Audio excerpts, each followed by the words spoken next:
So, Stever, what is the role of unconditional love in your life, and how has it shaped your healing journey? Oh, that's a good question. The role of unconditional love. So it's so easy to get into the semantics of it, right? So what is unconditional love and all that? But to me, that question means what is the role of love? What is the role of divine love in your life? So that I try every day to make that the center of my life. It just seems like it's something that's not only saved my life, but but when it can come through me, when it can use me, that's it's so rich, and that's like ultimately the reason I'm here, right? It's just such an amazing way to live. So it takes like centering on that, being ready for that, the whatever practices we do to be an instrument, but that's the role. So there's that essence, but from the picture of divine love, of love in your life, the one love, how whatever your experience and definition of all that is, there's also the paradox of how that comes back and takes care of me, right? So the role of it in is also of healing, of of of of synchronistically helping me maintain this instrument to be of more use again to others and in the world. So all the good stuff happens, like, it's just amazing. Yeah. And so I'm hearing that reciprocal relationship part of it is maybe one of the signs that we know that love is present. Um, what else can you say about that? Like, how do you know when love is present, when it's flowing through? Like, what are those clues to you when that's there? Well, I guess the the subtle clues are just those synchronicities, right? All of a sudden it feels like things are aligning. You just turn one way and all the doors start opening, right? So in a lot of the the big things that have happened in my life, in that sense, like with my recovery years ago from alcohol and drug addiction, with starting the Liberation Institute, with coming to Maui and starting the temple here, and all that, all those things, they just like opened up. But sometimes that same thing works in very small ways. I think I'm going to hike this way instead of that way, and all of a Hmm. sudden the birds are chirping, right? And then you come across what something that you were like kind of meant to see, that's just so helpful and healing or transforming. So happens in little ways and big ways. But Yeah. What about in those moments where like it doesn't feel easy, like life feels hard?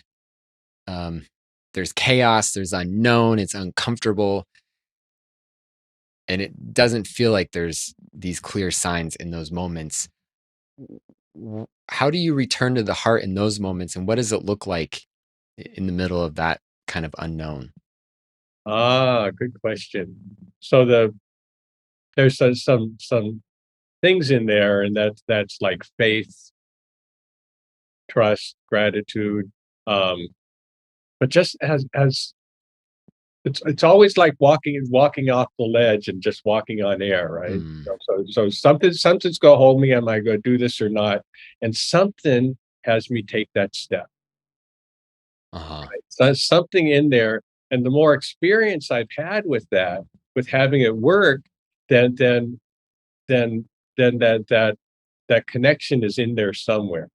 But when it's totally chaotic, or my buttons are pushed from like childhood conditioning, all that stuff, it can get really distant. I can Yeah. almost forget.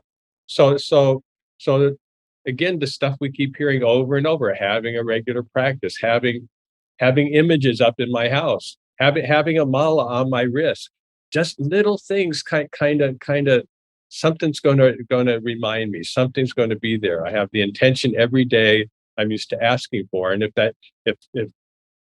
the chaos breaks loose, it comes back. But then there's another aspect to that, and that's connected with faith,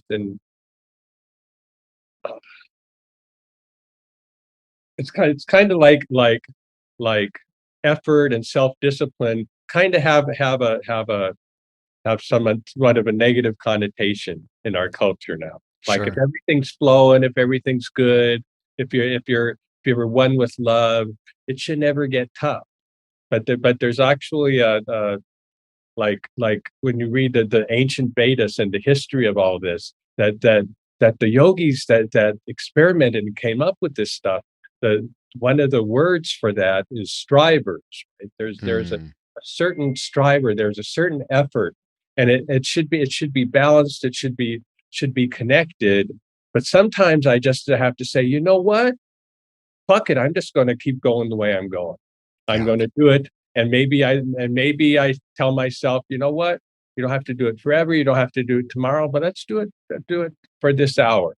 Right. And it always changes. It always opens up. And God is always going to be there for me. I just forget. Yeah.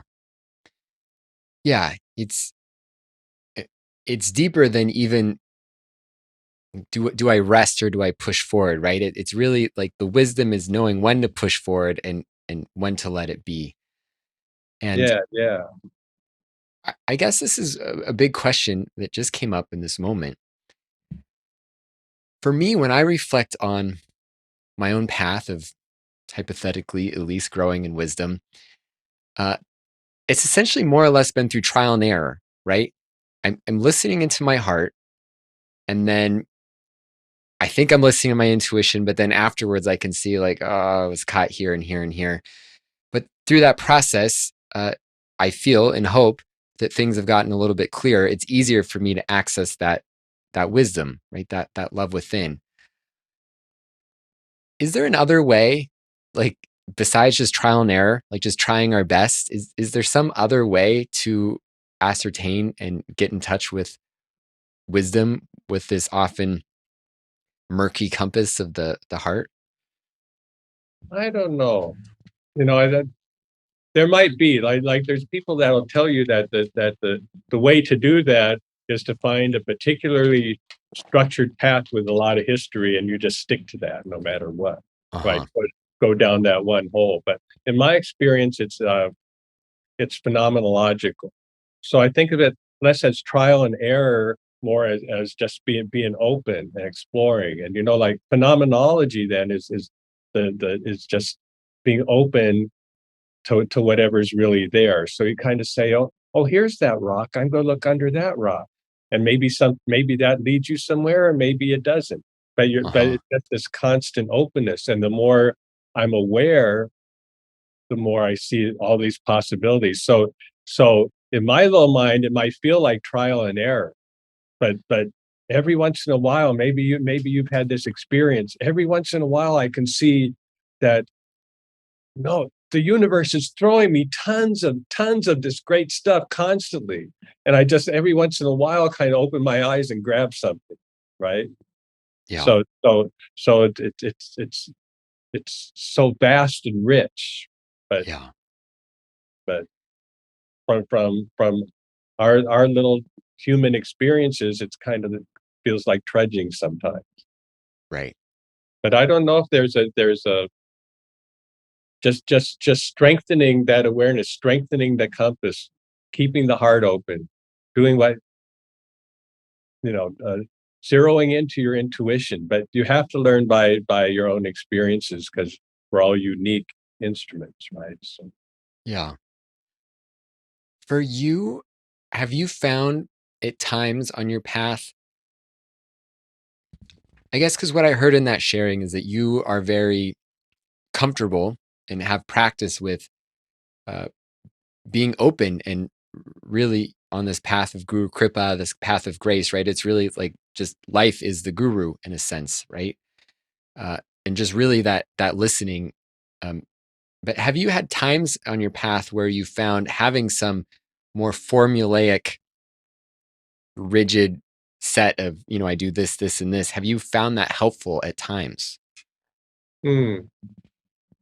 Yeah, also depends upon like on what level and in what ways. Like just having a common actual structured day, that sort of thing. but do this, don't do that. And yes, very much so. But for me personally, how that's ended up is structuring my own sadhana, trying things. Uh-huh. Okay, well, some people say I believe in vegetarian and vegan, but there's these things and that things, and really like, well, you know what? I'm gonna do this practice or do this for this many days and really pay attention, right? Like the ancient yogis did, and see. Well, you know what? When I'm meditating, something's really clear, or something's, you Yeah. just do it that way. So maybe the answer for me and what I would offer is sticking to something, trying something and sticking to it for a while is what works, and being willing Uh-huh. to being willing to tweak that, because I'll also like hold on so tight to something that worked before, and maybe it's time to let that go and move on to the next thing. But but but that's good. I think structure is important, but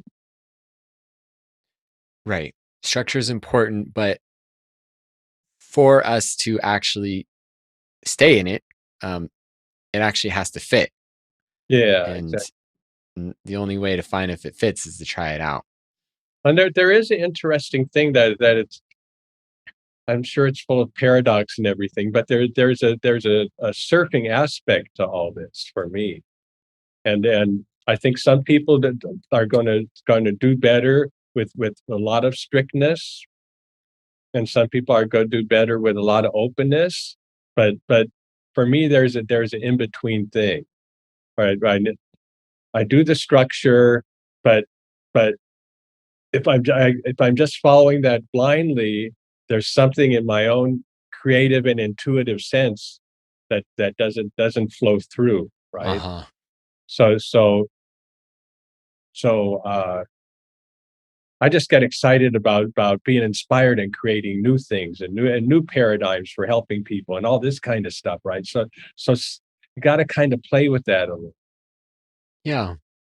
I think. Do you think that goes right into, I don't know if we how far we want to go there, but into the ego non-ego stuff, right? The ego strength Well, and tell how me that. about that, because at some point I do want to shift into talking about all of this in terms of your psychological background. And so maybe let's start with that. What can you share about strengthening ego versus being not attached to the ego versus what is a healthy Okay. ego? Can that get in Now the I opened it way? up.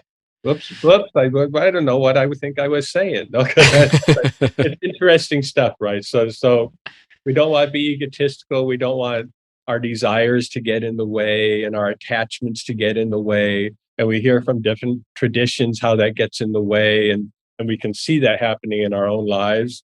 But again, we need to have some sense of who we are. We need to have some ego strength and some in order to have the determination to move forward, especially in the tough times. So I think like many people, Ram Dass would talk about this, right? It's like like you have to know who you are before you can let go of who you are. And he Hmm. cautioned against people trying to let go when they hadn't let go of the self when they don't really have that strong of a functional self yet, right? So Yeah. there's an element to that. Do you see, does that self, that ego self, does that or can that come from God also? Well, but philosophically, it's all God, of course, right? Yeah. So I don't I think I think in setting up the dual perspective that we bhaktis use as a tool Yeah. for the one, I think that there's a sense of separateness, right? Hmm. But I think it comes from God. I think the urging comes from God. But that's like all the stuff in the Gita and everything. That's like the Gita is just like a bag of tricks, man. It's like, you know what? So here's what you do. Don't think about too much. Just do everything for God, right? Yeah. And then that transforms the ego into something that's so connected with God, and the observer, the soul is watching that. The soul, the individual soul is monitoring that, and the ego is just like this shell, this puppet that's making it all happen. And that's when you can get in that flow, then that's Mm. so good, right? So much happens, and I'm just like, then I suddenly pop back into my ego. I think, whoa, who did that shit? Right? It's great. Yeah. Something, uh, a word, a sentence that came to me just in the last couple years, thinking about, for me, using my verbal mind has been very much a spiritual practice for me through writing, through speaking. And, we often hear that phrase, right? That the mind can be the servant of the heart. But something that came to me in the last couple of years is I realized that it's actually possible for the mind to truly be an extension of the heart, right? Where when it knows, when it knows that the heart, that it is the servant of the heart, then it's working to manifest, to the best of its capabilities, right? The heart's deepest wisdom. And then that ego strengthening part, right? Because sometimes it needs to increase its capacity to be able to do that. So it needs to gain some different frameworks, learn some new words, whatever. But all of that can be connected in this really beautiful synergistic way. And that just came to me hearing you share that. Yeah, there's a thing with the mind where it's just like a jazz musician, right? And they're playing, and when you're first learning to play instrument, then it's like the fingers are kind of like the fingers, and they're not kind of working, and the muscle memory, all this stuff has to go through. But once it really gets in the flow, right? It's this instrument, and your mind and the body and the music just flows through you, right? You get in that zone that the musicians talk about. That's just like, right, it's all instrument of something bigger. Right. but And but and nothing has to be disconnected, right? So right. And that connects to what we were talking about before, because then if we're an out of practice musician, right? If our mind is quite clunky in how it's navigating all this, um, it just means that we just have to keep practicing. yeah, like it or not. No, but yeah, it could be fun. Yeah, but the heart connected to all of it. It's just Yeah. And and that so this is one of the big questions I wanted to ask you about, and really just peel whatever wisdom I can from you, is this central framework that I know you have, this core truth of love, that, as you say, love saved your life. And I know that when you work with people one on one, and when you train other therapists to work with people, uh, love is front and center for you. So, how does that work for you in a healing relationship? You're there with your mind, and someone else is there with their mind, and we all want to become jazz musicians, or right, whatever. Um, what does that look like for you? How does love play a relational healing force? uh well, one thing, it comes back to practice, right? Being So before I just use psychotherapy as the example, right? Before I'm meeting with someone and doing that work, which I consider a sacred space, I'm doing all the things that keep me aligned as an instrument as best as I can. But I don't know if you remember from, say, Carl Rogers, right? He was a lot about trying to get unconditional love into the therapeutics. He called it unconditional positive regard, right? So just Yeah. just having unconditional positive regard. So when I'm working with interns, some of them call me Carl Rogers on steroids, because I love my clients. I love them as best as I can, right? And and and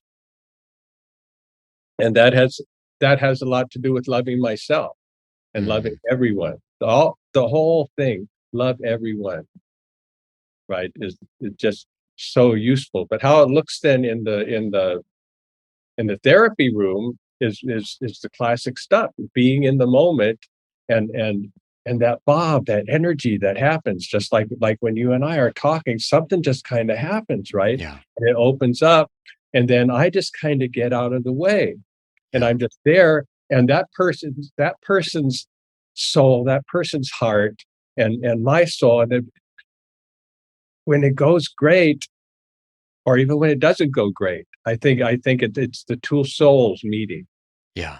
and there and this some sense of higher purpose starts coming through, right? And then there's acceptance of where each of us are at in the moment. I'm Hmm. that's not up to the person I'm working with to have that, but that's what I try and have. And it's like I show up as best I can for that. So that in I think you know my motto, love as much as you can from where you are with what you've got. So that's a Yeah. really active model, right? So this kind of ties into what we were saying before. So when things aren't working, when there's chaos, or when I just got a bad phone call, but then now here comes this person into my office I'm going to be present with and love them. That's my model. That's my practice. So I'm just going to screw the rest. I'm going to love as much as I can right now from exactly where I am in this moment with whatever I got. And that Yeah. always is like, so, right? You Yeah. just get all the other shit out of the way. No judgment about like, I should be loving more or this or blah, blah, blah, blah, blah. Just what do I got now? And here it is. Yeah. Right? And so here's my follow-up question with that, because that's all really beautiful. And I think most people, if not everyone, intuitively knows what love is on some level. And yet, there's times when it doesn't feel easy to love. And I imagine you've had moments working with people where uh, the, you got triggered, or for whatever reason, the love wasn't at the forefront. It felt like more of a struggle. Oh, And yeah. so when it feels like more of a struggle, for at least myself, then I'm thinking about love as a practice, right? How do I practice love, right? Just do the best I can. And of course, love myself along the way. Um, but what does that look like for you? And how do you actually do it? Like, if someone wants to, as Ram Dass says, be a loving rock, right? To really make that a practice, because we know about the practices like how to do our mala beads, and we know how to do practices like sit and meditate. But if we want to actually make love itself the practice, how do we actually practice that? How do you practice that? Again, it's kind of showing up with whatever I got at the moment. And like you're describing, there's times when it's just like, I can only do so much. But honestly, there in the therapy room, there's a kind of fake it till you make it thing that I know how Uh-huh. to do if I need to, right? Yeah. If I really feeling triggered there in that situation, I, c- I can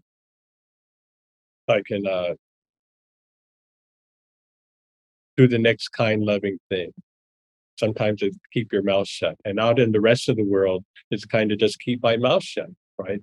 It's, but sometimes I just have to retreat. There's people that are bullies that are intense or chaotic, violent situations, right? It's not just going to be like, oh, I love you. This is great. You got that's not going to work.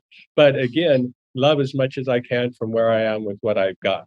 And Yeah. there's times when the traumatized little kid in me isn't going to be able to do anything but retreat. And Mm, the loving thing to do is to protect the instrument at that point. mm, yeah. Sometimes you just got to, but you can do that skillfully without assaulting everyone. So there's something in like in my mouth, love as much as you can from where you are with what you've got, that implies to some people that you don't count. You got to get your stuff out of the way, and you just got to be there for everybody no matter what. So if you put self love in that, Yeah. and you're an instrument of something that has love and compassion for everyone, then it flows differently than the tricky parts you got to watch for, the codependence and martyr syndrome. Yeah. Yeah. I hear it.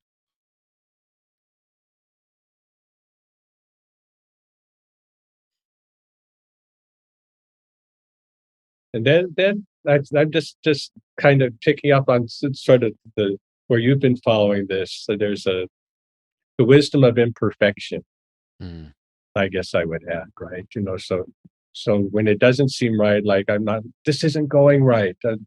It's I'm not loving enough, or that there's blocks and flows in this therapeutic situation or this thing. You just be present with that energy, right? And and and and and trust that maybe I don't know what's best at that moment, but just love as much as I can. yeah. And how many times you've been doing that kind of work for a while? How many times have you seen that what seemed like a block or a problem ended up being the rich soil from which transformation comes? Sure. Well, actually, even in the moment before you just said that, there was this long pause, and uh, I didn't know exactly what to say. And so I just waited. And then you said more, and it was really beautiful, and it deepened the space. Right. So even just that moment uh, is an example of that. Mm. Yeah. What about this? Is another one of those tensions that I don't think there's an easy answer for, but I found in myself making friends with the tension has brought about more wisdom. And I'd love to hear your perspective on this. But the tension between seeing another being as already free, seeing them as perfect, seeing them as the guru, seeing them as God, uh, while also uh, being able to be helpful in some way, right? Because if people are coming to me or coming to you, um, it's not just because they want to hang out, right? There's often reasons for it. Yeah. How yeah, how does that play out for you? Just that dynamic of seeing someone truly as perfect and loving them just as they are, while also being there to help them work on whatever that is that they want to work on. Yeah, that's one of those like rich paradoxes, right? So how do you do that? That's a great question. So I think that's the what's your world view on that? What is the perfect, and then so that tends to set up like you're perfect, you're really great, but dot dot dot. Right. So if you kind of rotate your lens around from that, but here you know what, you're perfect. Like I'm writing this piece about caring for your wings, right? And I've just started writing it, but the concept is I'm going to write a little bit about taking care of your wings. This might sound crazy, but some people don't even think they have wings. But we're not going to talk about them. You obviously know you have wings. That's why you're reading this. So here's how Mm, you take care of your wings, right? So that the and so if your lens rotates to where you know what, you are so perfect and you are so wonderful. Where do you want to go with it? Oh, so you're spreading your wings and you feel a little weight in your socks. Can I help you take those rocks out? Right? So you see the difference? yeah, There's nothing wrong with you, but you know what? You're wonderful and perfect, but maybe you're setting the bar a little low. What do you think? What is your inspiration? Where do you want to go? You can yeah, go anywhere. Can I help you do that? yeah, yeah. I'm hearing in that if someone really is perfect, then their desire to come and to let go of some of that weight is coming out of that perfection of who they are. And in that sense, it's almost like being a midwife or something, right? Yeah. But that also calls forth another tension that I've noticed, because for the last almost 2 years now, I've been predominantly doing, besides the work that I do through Sacred Community Project, outside of that, I've been predominantly doing grief work with people. Mm. And when people come, the number one thing that they first say they want uh, is coping, right? And what I've learned, and from everything I've read, is to actually be a little bit hesitant to focus on that right away, right? Because the desire and grief is, it just, this is a mistake, this is awful, I want to get rid of that, right? And instead to kind of thwart that little impulse a little bit to create a space so that the grief can be shared and expressed and felt in a deeper way. And so in a way, that's almost like thwarting someone's expectations a little bit. And it makes me think about like uh, James Hillman, who's someone who I've read and felt inspired by. And he says one of the things that he does is he's always trying to thwart people's expectations of that endless self-improvement project, right? And instead he sees his work as the real soul work of allowing the soul come through. And so in a sense, it's kind of like a tension, because it is about trusting that there's something deeper in someone, but it's almost like sometimes you have to thwart people's initial expectations, right? About that they can be saved, or that they can fix this and this and thing, and that'll make them happy, or um, so yeah. What comes up for you with that, and how do you relate to any of that? Oh, I'm thinking of particularly about the fixed thing, right? And people are in pain and they want the pain to go away. And working as a therapist, now I don't know what's particularly helpful for all the people that are going to be listening to this, right? They aren't all therapists, right? But there's this thing about fixing ourselves and fixing everyone because we want out of the pain. But um, I'm with you on the helping them tolerate the moment and helping them experience the pain, and what is the pain here to learn from. That's particularly true of a grief process, because it's a process, it's an adjustment, right? So um, it's tricky, but I don't, with some of the Hillman stuff and some people wanting just to let the soul express itself. Now that I do have a bias to progress and transformation. Hmm. I really do. I really do think that people can write their own story with some of this stuff. And Yeah. and it's tricky. Again, it's that paradox. So if you read part of Hillman or go partially into that and say, yeah, I gotta let people be where they are. That's totally true. You gotta let people be where they are.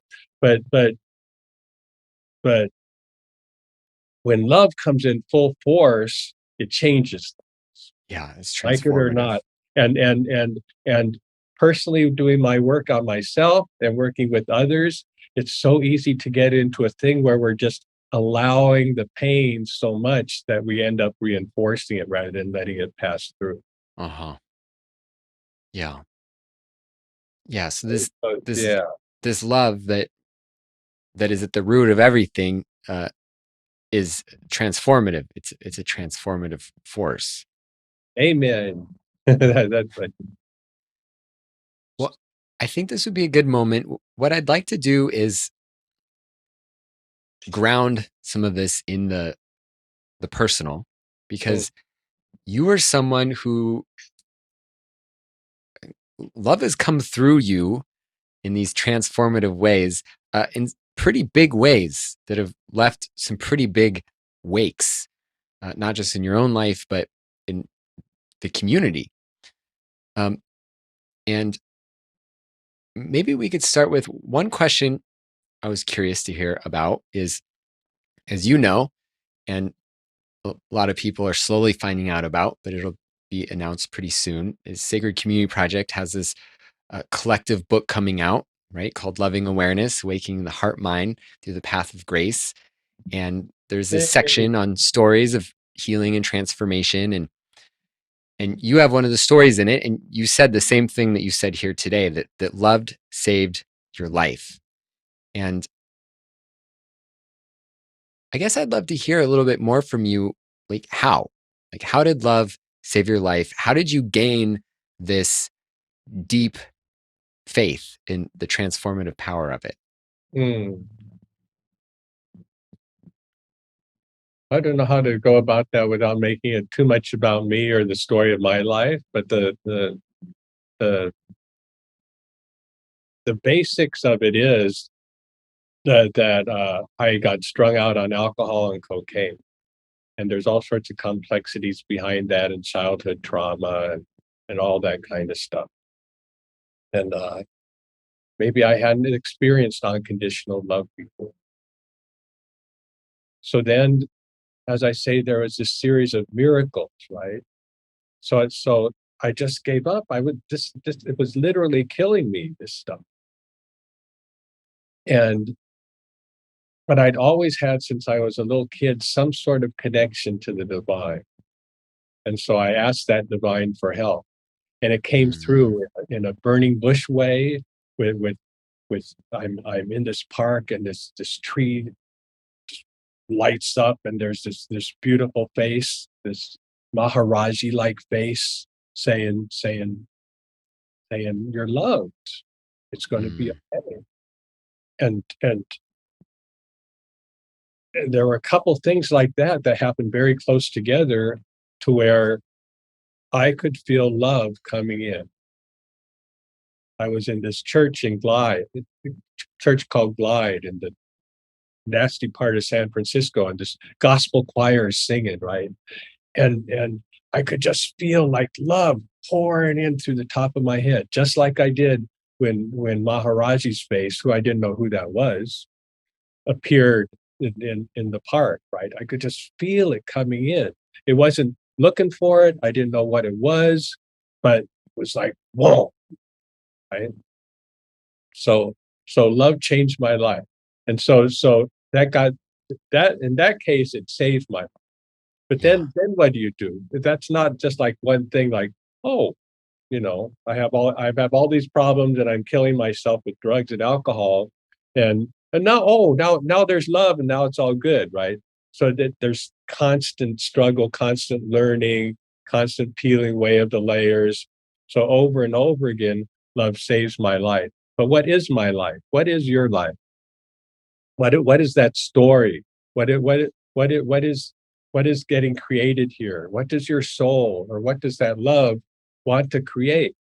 Right? Mm, So so so it saved my life, but it created my life, right? And then it was just like, oh, holy shit! It looks like I'm going to be around for a while. Now what do I do? And all I wanted to do was be connected to that and use it and have other people possibly have their experience of that. That's mm, all I wanted, right? So how do you do that? And you just one step at a time, you kind of figure it out. Back to that phenomenology. I'm going to be open to the moment. Looks like this person needs help. Looks like I'm going to do this. And then I ended up like going for the second career years later in my life, right? I'm like decide I'm going to be a counselor and then study psychology and do all this stuff and then start a place that can serve the people whether they have money or not. And and oh, maybe I'll do this other thing. Maybe I'll hang out and chat with these people. Maybe I'll have free yoga for people. Whatever it is, right? Or just showing up in the moment to some lady having a breakdown in the middle of the market, or however it works out. But I don't know if that answers the question. yeah. No, it's a beautiful answer. Something I heard Ram Dass say once. Someone asked him,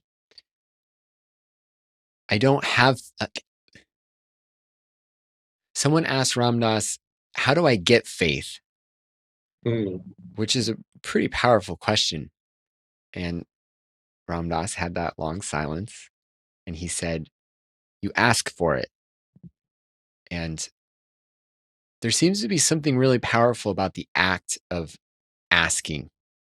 And I heard, what started that whole string of events was you had a moment where you asked, right? You made a sincere plea for love to show up in your life. Yeah. Yeah, that's it's the asking, the openness. Yeah. And with the Liberation Institute, which that was one of the first things that, yeah, first inspired me about you, really, was the fact that you essentially started this nonprofit seemingly out of thin air, uh, you know, and created a model that can serve a lot of people, on really all levels. And it seems like now it's spreading. There's Liberation Institute isn't just located in the Bay Area anymore. Um, Maybe you could just talk a little bit about the Liberation Institute and what it is and what inspired it and where it's heading. Oh, cool. Well, Liberation Institute, um, I was inspired to start it, well, by love, of course. Sitting under a tree and start the Liberation Institute. I'm like, what's that? Anyway, there's a lot about the story of the origin story of the place. But basically, I started as a place where people could get professional psychotherapy, mental health services, whether they had insurance or not. That I wanted to see if the community could do it for itself. That if you take the government out of it and the insurance companies out of it and all that stuff, there was so much goop between people getting help. Seemed like there were some services for people who were at the very bottom. They could maybe get into services through some stuff being offered there, even though that varied. Or if you had money and great insurance, but for everybody in between, forget it. Yeah. So I thought, well, we could do that and everybody just pay what they can, maybe it'll work out. And the miracle is that it did work out. The first people I brought in were a couple of homeless people. And one of those people is still clean and sober today, the very first day we opened, October 7th, 2008. Wow. So, so that was pretty auspicious. And then it's just grown bit by bit that the model's working, right? And so now we serve all of California, all of Oregon, hundreds and hundreds of people a week, a day, actually, hundreds of people a day. And rather than expand into other states, I was just in Austin, Texas, helping to open a community center there that a couple of different agencies. And I just advised them and told them about our model. And because of problems with Texas with funding and laws and da da da da, our model ends up being perfect. They can serve all these people and it really works, right? So Wow. Yeah, no, that's incredible. It's really an incredible thing that you've built there. And another piece of it too is that it doesn't seem like it's just serving the community in terms of being able to receive therapy, but also, I mean, how many would you say students have you trained? Like people working on their licensure, people in school oh, needing we've had hundreds of interns yeah, going through. We have at any given time now, we have, I think the current count is about 85 interns training and serving the community. yeah, And then those people go out and some of them stay, some of them end up being supervisors for us years later for all sorts of things, right? And and we train people and bring people in and encourage people to do things from a I don't want to say spiritual perspective, but it's called transpersonal, right? Have uh-huh, some perspective on these higher energies that can be helpful rather than pathologizing people. That's the whole underpinning of Liberation Institute is that the medical model of there's something wrong with you and maybe we can get you to be like everybody else, right? That model doesn't work well, and it comes back to what we were talking before about, what if you're perfect like you are, but want to do some other stuff, or have or your wings are a little crumpled, let's uncrumple your wings a little bit, right? So that's it's about liberation, about optimization. It's about you know what can we do.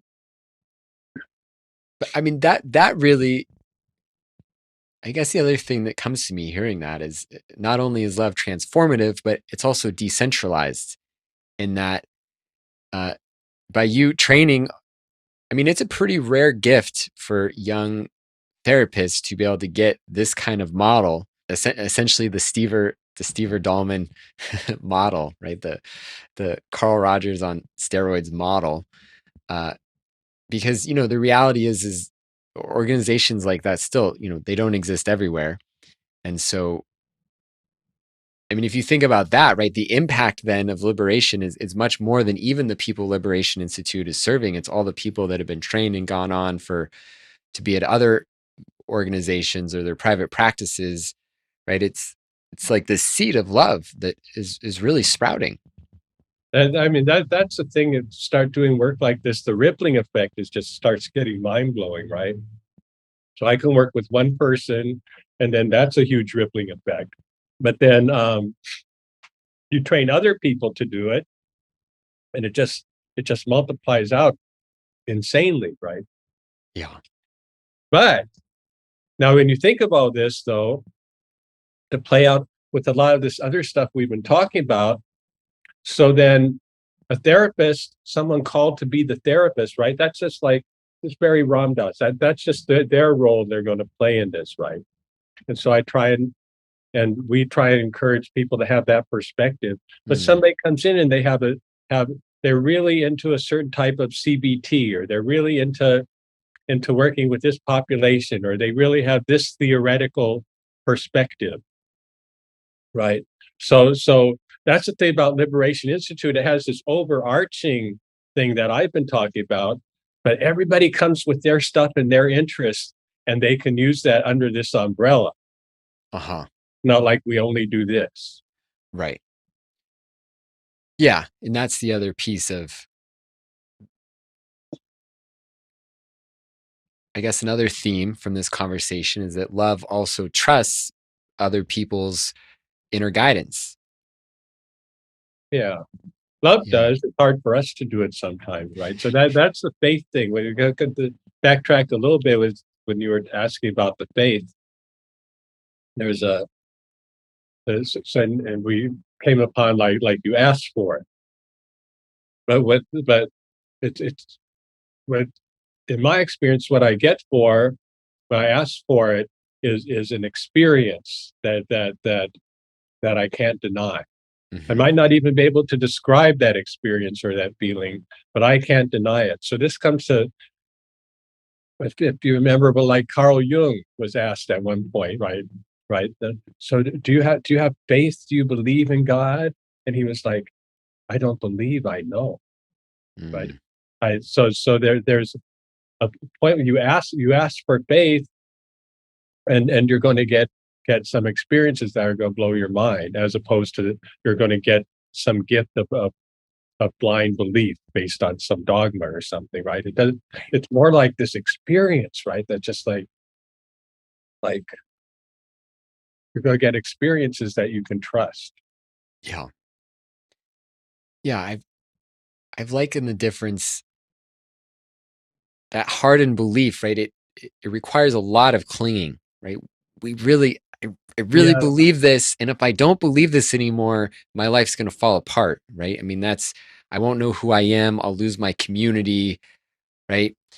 But, but what I'm hearing in that is that the faith you're talking about is a type of inner knowing that doesn't require any clinging. And it doesn't even require that it's said a certain way in the mind.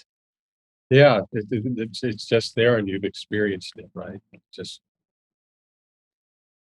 That actually leads me to another question before we wrap up. How have your beliefs around this love changed over time? Like, since you first had that opening, is there any views you had at the time that maybe have shifted over time, that now you say things a little bit different when you explain it or understand it, or your view has widened or changed slightly? I think of any of it is just I've kept experiencing other people having other paths, Uh-huh. right? And it also took me a while to realize that that not everyone wants what I want. Not everyone can or should at this point. And everybody's where they're at, right? And Yeah. that's all good. So so so sometimes somebody would walk into my therapy office, right? And I can just see all this potential, and I want them to da da da da da, and they just want to like get over the partner that dumped them, and that's really all they want right now. Yeah. Now again, these are all just perspectives through my little tiny human lens in the moment, and and there's love in the room. Through that process of getting over their breakup, they start to love themselves, and that love comes in between you and me. Some sort of transformation is going to happen anyway, but it can't be my agenda. It's, Right. so then at this stage of my life, it's like other people can work with the people getting over their breakups. I have other things I do. Yeah. That seems to fill out what you were saying earlier in terms of, right, you have a bias towards transformation, but also it has to be a transformation without an agenda. Right, right. Yeah, one thing I've learned, it was like, if you just go back to my story, right? It's like if I can just like kind of get it together and not drink myself to death, that's going to be so great, right? And that's just a small example of what I still see for myself and other people. My natural self is going to set the bar a lot lower than God is going to. Mm, uh-huh. And And that's that that that getting that out of the that way. yeah, that's a lesson I've learned more and more, that the whole my whole experience with so that's being open and believing, but not believing I can XYZ, just letting go. My agenda, even today, I'm sure from experience, is I'm just gonna box myself in if I let my little mind come up with what's gonna happen, right? Yeah, I hear it.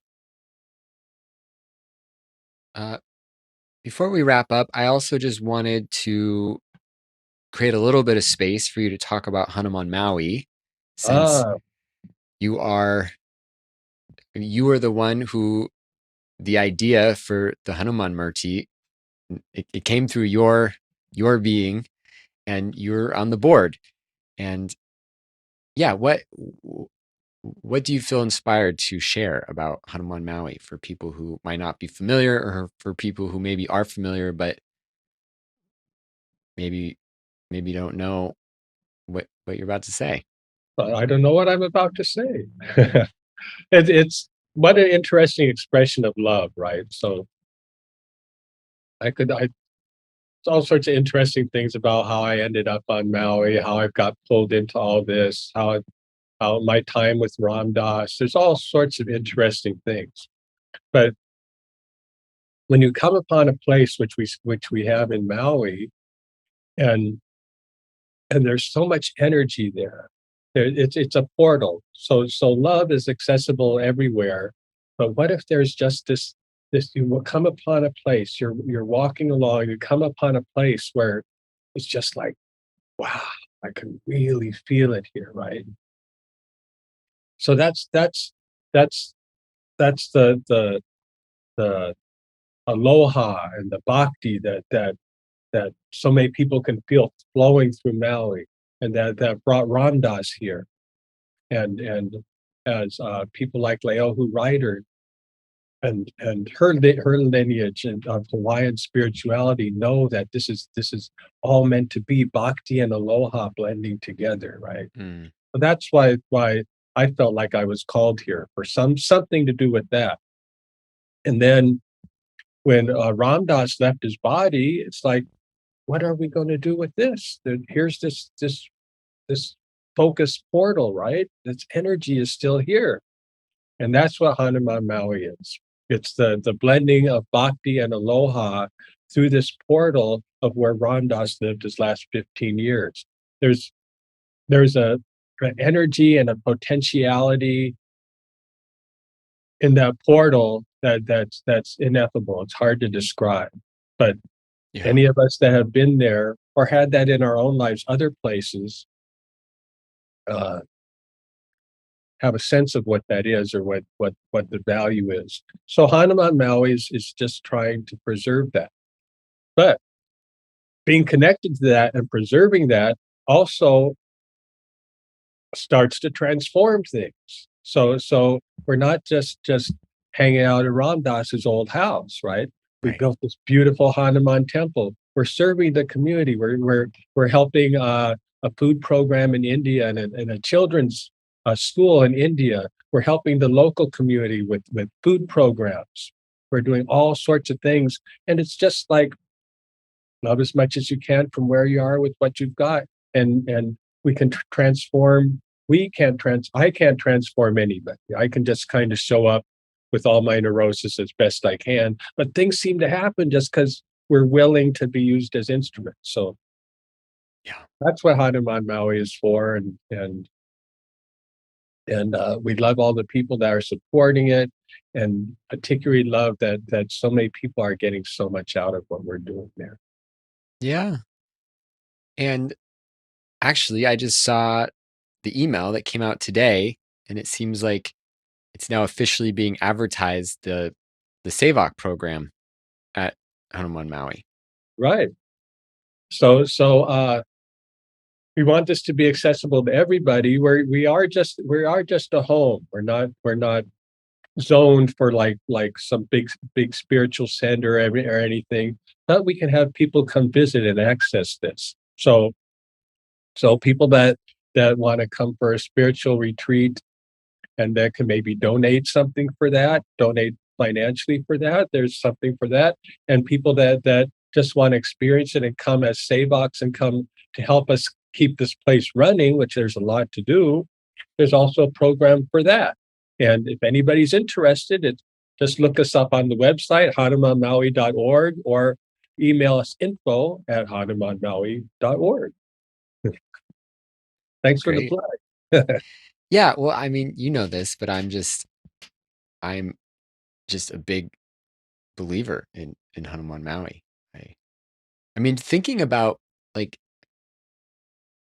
even just the Hanuman Murti, right? And the fact that like Ram Dass essentially gave you the blessing to have that created and was there at the unveiling, and that now that Hanuman Murti is there, but also the fact that it's such a powerful Murti that it literally created a temple around it, right? I mean, yeah, Yeah. humans created the temple, but it's clear that Hanuman was driving that show. Like Hanuman needed a home to live in, and so there's just there is a real transformative power there. It's palpable. Yeah, that Morty, it's like people can look up the story of that, right? But it just again it embodies that bhakti and aloha. That Hanuman, the Hawaiian Hanumanji, is so alive and so vibrant and so present and blessing and giving. It's just such a beautiful thing. Hmm, okay. Well, beyond these two projects you have of Hanuman Maui and the Liberation Institute, is there anything else that you are involved in that you would like to mention to people listening?